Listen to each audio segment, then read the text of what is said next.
Okay, I don't know how stable this camera is, but... Alright. What is it? It's April, I think, 17th, which would be my son's birthday. My youngest son. The one who lives with me. The one who's gonna save my life. I shouldn't laugh, but, you know. Right? And to think that my dream told me that I'd be raising him by myself and he's the one who ends up saving me. Okay. Anyway.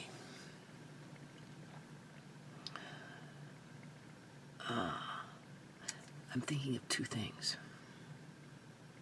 First, what I'm looking at on 3 shelves is definitely not fucking fair. Okay? Oh God, my son's up. I can hear him. It's late. It's like 3 o'clock in the morning. Where's my coffee? I have a coffee. I have to cut back on coffee and sugar. Because he said I had a heart attack, right? So, sugar's not good for the heart when you get old. And I drink a lot of sugar and coffee. So, I did good today. I only had...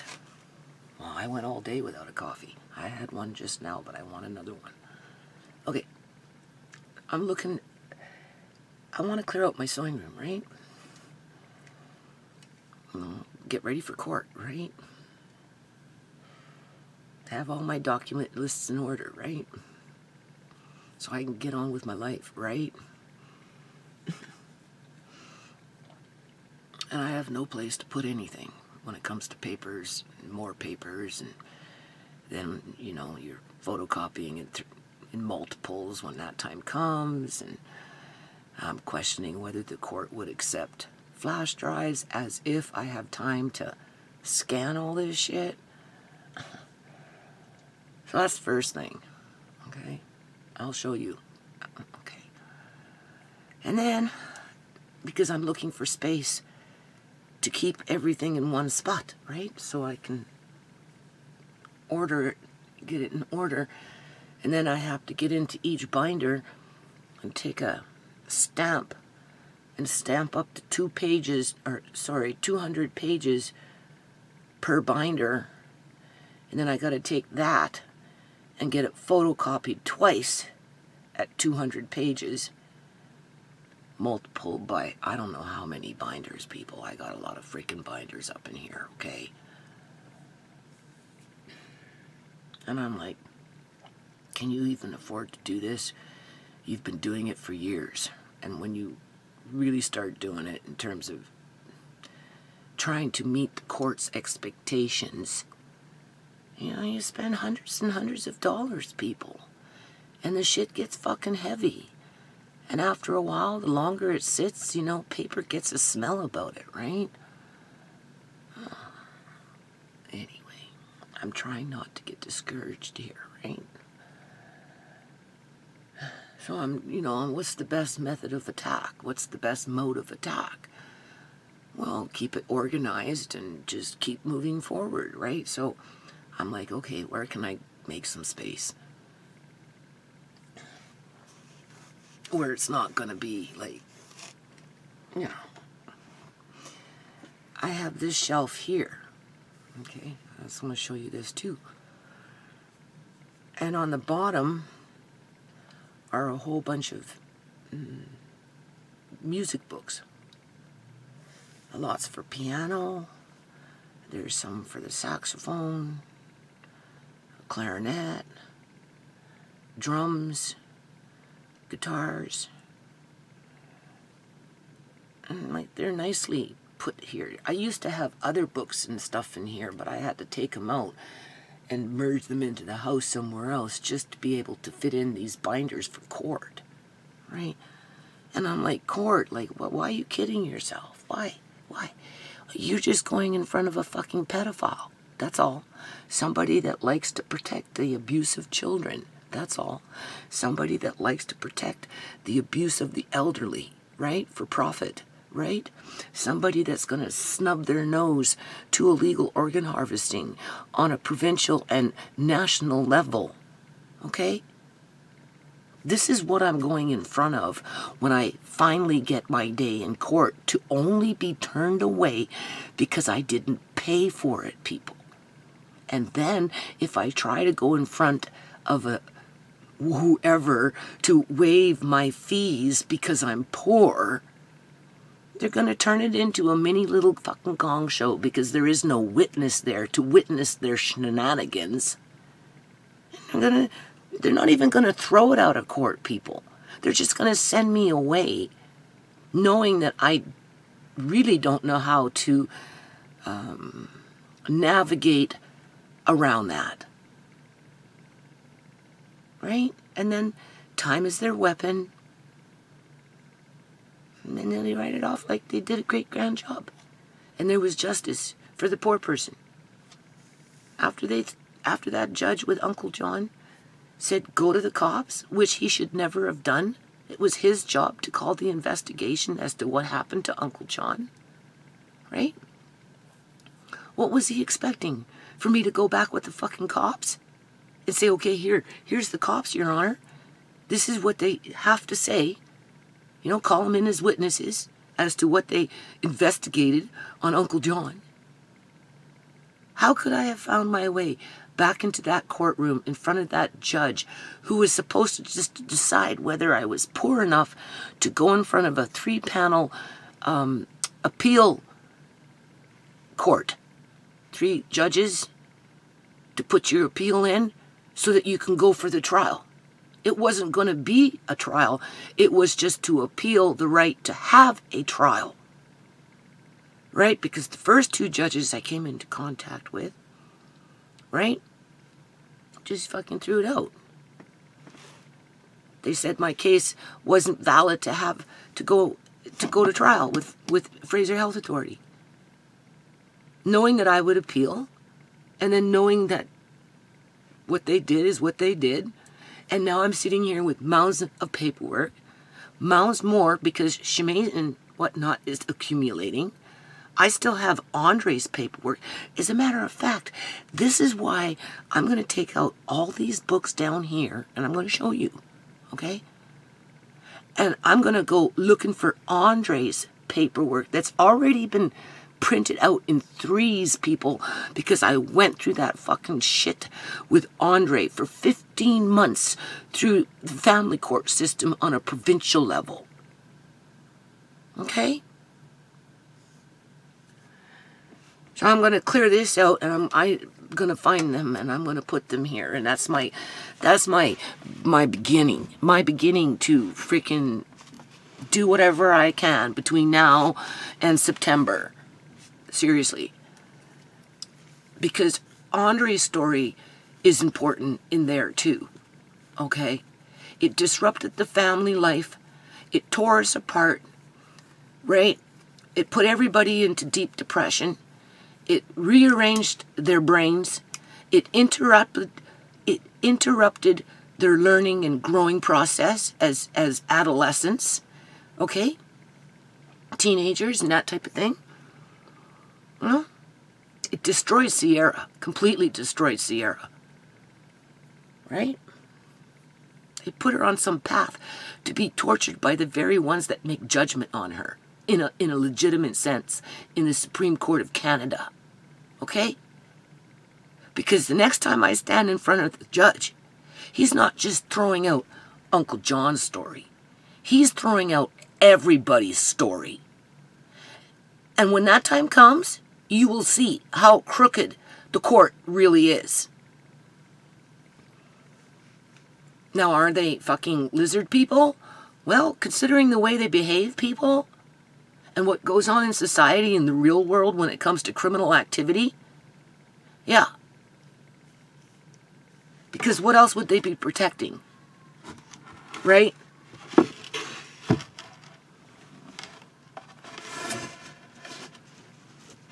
Anyway, so that's my dilemma, right? I have this I can fill up down here. You know what? I can fill that up in a fucking day with the paperwork that I have kicking around here in relation to everything that I've been fighting for.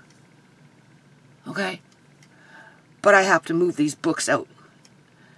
And I'm being forced out of my house. I've been forced out of my house for a long fucking time. To the point where I wish I would never have moved in. If I knew it was going to be like that, people, I would never have. When I said long term, I meant myself long term. My landlords offered me long term. But I didn't ask for bad dreams where I wake up crying all the time. I didn't ask for medical kidnappings and murder and all this other shit, right? I didn't get asked with the fucking gang stalking with the city and just to try and force me out so that, you know, they can keep up with the fucking Joneses in terms of, well, that rent is now $2,800. You got to pay $2,800. The last tenant was only paying $1,500. But it's $2,800 now. Kicked me out. Now it's $4,000 a month. Like, what the fuck? That doesn't sound very long-term to me now, does it? No. To you? No. And I've been living under these conditions pretty much when I first fucking moved in. I was stuck, people. I was stuck. Right? I lived in that apartment for, what, 2.5 years? Spent thousands and thousands of dollars going out, doing whatever I was doing. You know, promoting the foundation, connecting with the community, right? Building relationships, right? Whatever it was I was doing. Then I ended up in that fucking fourplex, right? And they had a freaking grow-op in there. That place only lasted a year. And when it came time to freaking move, the hydro was cut off at the pole for like 12 days because of landlord shenanigans with jacking into hydro so they could have a fucking grow-op on the freaking property. And then I moved in here. Okay, so that was like 2 moves in 1 year. And I had a whole family. Auntie Joan, Uncle John, Shimei, Tisha, Marcane, myself, Sierra. It wasn't long before she moved back in. Like, what the hell? I couldn't leave. Got stuck in this yard, you know? And I'm here now. This is what I mean. Like, fuck. I'm still, even after all this time, in the back of my mind, even with my dreams, I'm being pushed out of my house.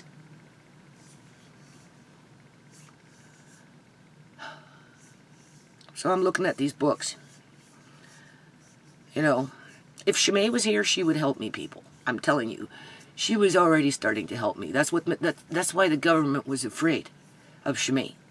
Because she had the ability to fucking do this shit. She was a bookworm. She was nerdy. She didn't mind it. As a matter of fact, she gained knowledge from it. And she was up for the challenge. Right? But they took her out. Okay? So I'm sitting here looking at this crap myself because my other 2 kids, they're not going to help me with it. I can tell you that right now. So I have to stay strong. And hold my government to account. Even to my last breath. If that's what it takes, okay? Because this is pathetic. This is no fucking way to live as a common folk, as somebody normal in society that doesn't commit crimes. You know? So, I don't know. I'm thinking, open up a bookstore. I got so many books in this house you can't imagine. Even if I sold half of them, I'd still have a pretty good bookstore to, you know, in terms of selection. Right? You know, make it fun, right? What would be fun? Well, a bookstore would be fun. Because I'm not just going to put them on the road and wait for people to come by and, you know, want a book. Most people just keep on walking by. Right? So when they come across people like me, they don't understand people like me. Shimei understood people like me. Because Shimei was like me. I said, Shimei, you going to keep these books? She said, yes, Mom. She was the only one that was wanting. It wasn't even about willing. It was about wanting to keep them. Where my other ones would just toss them, basically. Marcane would take a few here and there, but not to the extreme that I have. And Tisha's not interested in them. Right? It's just not her style, right? But of course, it's my fault, right? When rubber meets the road, and in terms of book knowledge, right? The only way you can get book knowledge is if you want it. If you want it, you'll go find it, and you'll look for it, and you will read it. And you will make sure that you learn to read it. You just won't say, oh, I can't. You will find a way to read it. You see, that's what the thing is, the difference between a bookworm and somebody who doesn't like to read. All right? But everybody's an individual. Everybody has their own weaknesses and strengths. And this is where I'm like really in the dark, people, because I've lost Shimei, who was a strength to help me fucking organize this shit faster than what is being done at. And, right? And then she'd come to court, and of course, as she aged and her mind matured, she would have became more dangerous to the court. Just like when she was in school. They didn't want her to be a nurse. Why, people? Why? She's a Canadian-born young woman who had a high IQ, right? Was an honor student and showed an interest in specialty nursing, right? In terms of, you know, intensive care, that kind of stuff. She wasn't just wanting to be she wanted to be a nurse with a specialty. And they didn't nurture it, people. They didn't nurture it. They squashed it. They made it hard on her. They made it where she had to go back to school. Not once, but twice. And then, just as she was about to get ready to get on with it, 12 days before she was going to go to college to start getting into that nursing path, through her own student loan, so she was even willing to go into debt for it, she was snuffed out. She was taken out, people. And then she was illegally harvested. And now I'm looking at this. I mean, it was enough that I had to look at it with Andre. And you're going to see how fast this fucking shit will fill up. Okay? And then it was, well, first it started with Sierra when she was pregnant with Andre, and then after she had Andre, how those family preservation workers trying to keep Sierra with Austin, encouraging her to move out with a newborn, with Austin, a known drug addict that didn't want to change, that not only freaking beat Sierra, but strangled her to the point where she'd pass out, and he did it repetitively. And I even took Mickey the cat, Mickey the gardener cat, into the social worker's office with a freaking carrying case, put the case down in the middle of the fucking table with one of their family conferences or whatever it was at that time, right? And I said, look, you can't be asking them to move out into an apartment together, because personally I think that guy fucking did that to Mickey. And her hair was all chopped up. She had little chop marks here, little chop marks there. You know, some hair was chopped off here. And when she crawled in, could barely crawl in because she disappeared for a couple of days. Right? 2-3 days went by. And then all of a sudden, Mickey comes crawling in, all pissed on and everything, and her fur all chopped up. That was him, people. And I have letters written on that crap. I was fighting the social workers really fucking hard on how they were trying to force Sierra to move out to be with Austin. Eventually, they just found a way to fucking kick her out and take her kid. They kicked her out under fucking false allegations. Right?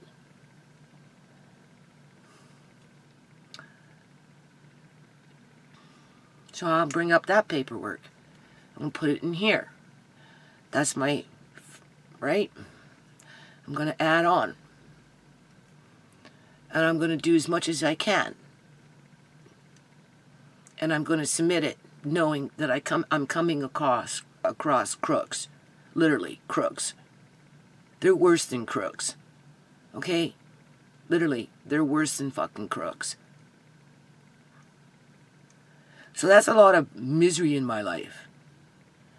But on the other hand, if I was to make it to be, I guess you could say, copacetic, where everybody, well, nobody's ever happy though, that's the thing.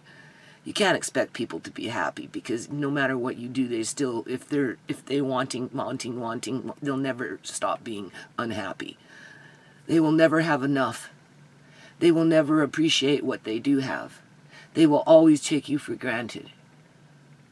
But to be copacetic about things, I suppose if I was to do something in terms of that moving, all right, because you know, I have to, I don't know, people, it's not easy.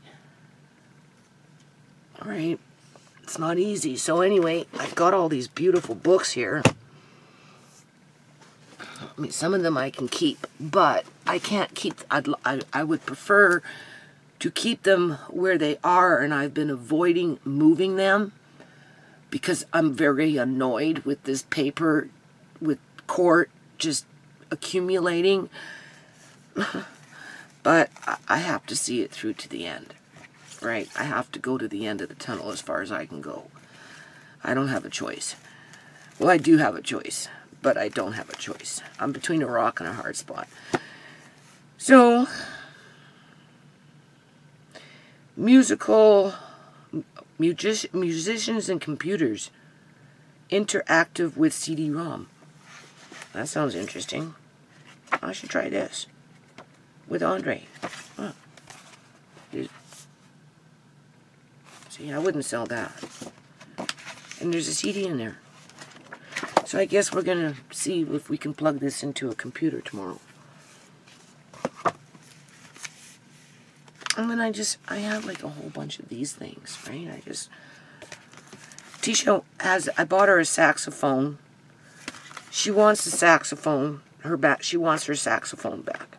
So I have to dig that out.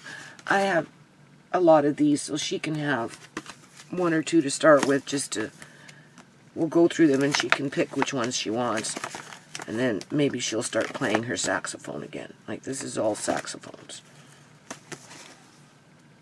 Okay. And then we've got something else here with a CD. I don't know what this is, but it has a CD too. Well, maybe leave out the CD ones, right?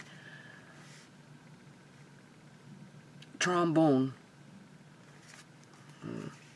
Nobody has a trombone. Although Andre has a, what is it? I don't know, he has something. Can't remember now what it's called. Anyway, I'll show you.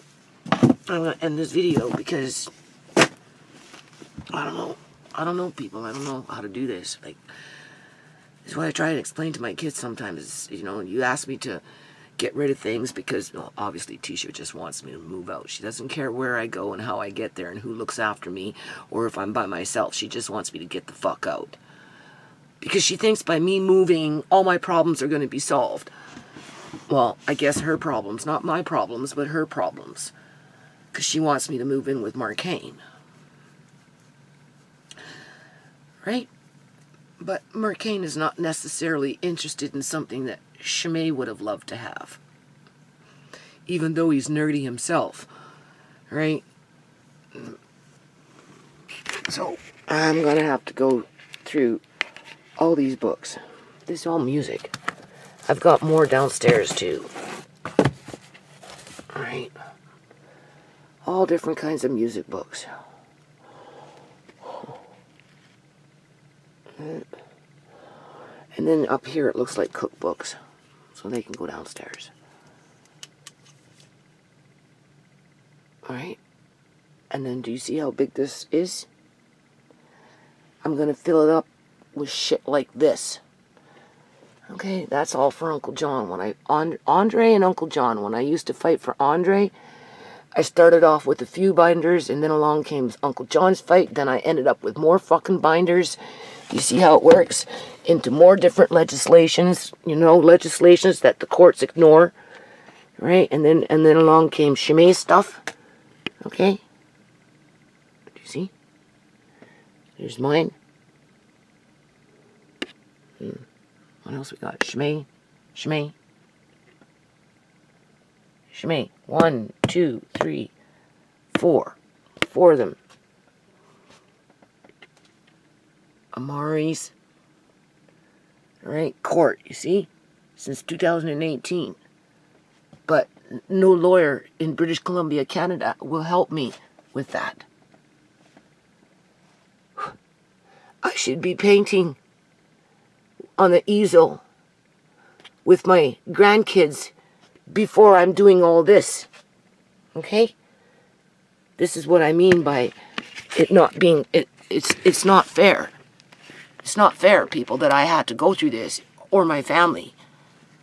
You know, in terms of the experiences, and then the consequences around it, people. You see, that's the thing, though. That the reason the government does it is because most people don't fight back. They can't. It's hard. Right? Your life begins to crumble. And if you have devices in there in terms of, you know, addictions that are mind-altering, like alcohol and, you know, prescription drugs or illicit drugs, and, you know, that's hard on people. Right? Or just even, you know, I don't want to say mental deficiencies, but, you know, not everybody knows everything. Right? Some people do struggle with reading. You know? There are people out there that don't speak the English language that I'm sure go through this shit, but don't know how to fight back. And there's no advocate or anyone there to fight for them. And that's why the government keeps doing what it does to people, to families. Right? And they use many means to do it. Right? So, you don't give into the war halfway through it. Okay? When you find yourself in a war, literally, in a war, okay? Halfway through that war, you're just going to have to find some more mustard in order to get through to the bitter end. Okay? Don't give up. Don't put down your arms. If anything, go get more. Okay? Seriously, that's what you do. As a matter of fact, when I fucking empty this out and I start putting in Andre's paperwork that I had when I was fighting for Andre for those 15 months, that basically everybody kind of ignored it because they all knew that whatever the hell it was that was going on was they were wrong, and they didn't want it to go to trial because then they would have had to face it. And it would have been that much more easier for me to go and then file a lawsuit against the government because I would have already won in provincial court. Well, that's the ongoing targeting of my family, people. Because what they did with me when Sierra was at home after the baby was born, and they were trying to force her into freaking Austin's lap versus working with me and nurturing Sierra so that she could have, you know, remained who she was at that time and been successful. No, that's bullshit, because they brought in a lot of fucking strife. A lot of unnecessary bickering, a lot of unnecessary fights, a lot of unnecessary freaking fear and turmoil and trauma. And all that trauma did was just, it made everybody miserable, and it eventually just did put Sierra at risk. In the end. It derailed her healing process. Right? Because the minute she was kicked out of the house, people, she ran right back into Austin's arms. Because she had really no place to go. It took her a little while. It took her about a month or two. And next thing you know, she was back with fuck. Well, it wasn't even that. Yeah, a month. It was a month. It was a month because they kicked her out on December 5th, I think, or December 6th. December 5th.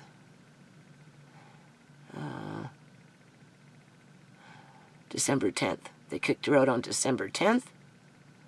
And by December 21st, somebody introduced her to the needle with the heroin, And that was it. That was the moment she became a junkie. And then social services used it against her. And because she was homeless, because of them and their actions, and she was starting to be exploited on the streets, within the month, she was with Austin again. And it was right back to that. It is a whole lot of fucking bullshit. And then the social workers, when we were in court, were playing Austin as the great dad, even though he was sitting up in fucking jail on 24-hour lockdown for his antics, whatever it was. He was in jail. You know, they just used him to keep Andre longer in foster care. That's all it was, people. As they watched Sierra deteriorate. And then they said that they were going to give her some little rehab program, but they didn't show up until like, it was like months went by, until almost like a week before the next court date. That's when they showed up and said, okay, we're ready. And I don't know how it didn't work out or didn't happen, but when we showed up at court, like, you know, they made it sound like they had been trying and trying and trying for months, when in fact they weren't. I got all the videos on it. Not that a judge would care, because it's just entertainment, right? So what you're looking at here is just fucking entertainment. So I guess these music books at the bottom of this big-ass pile of court papers make sense, right?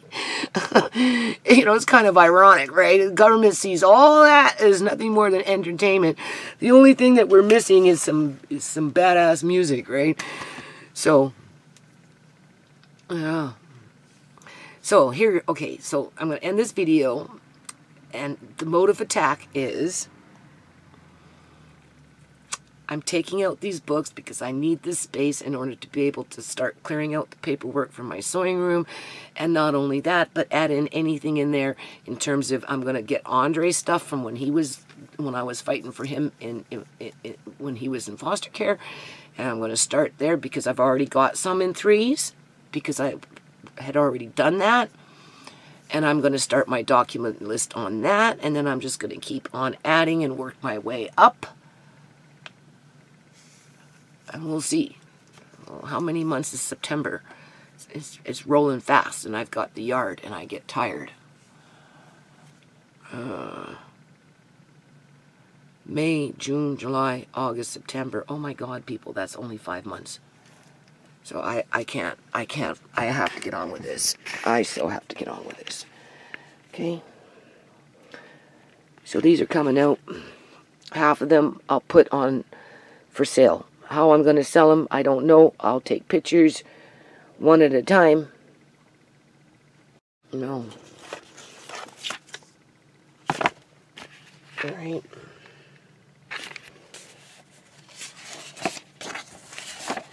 Well.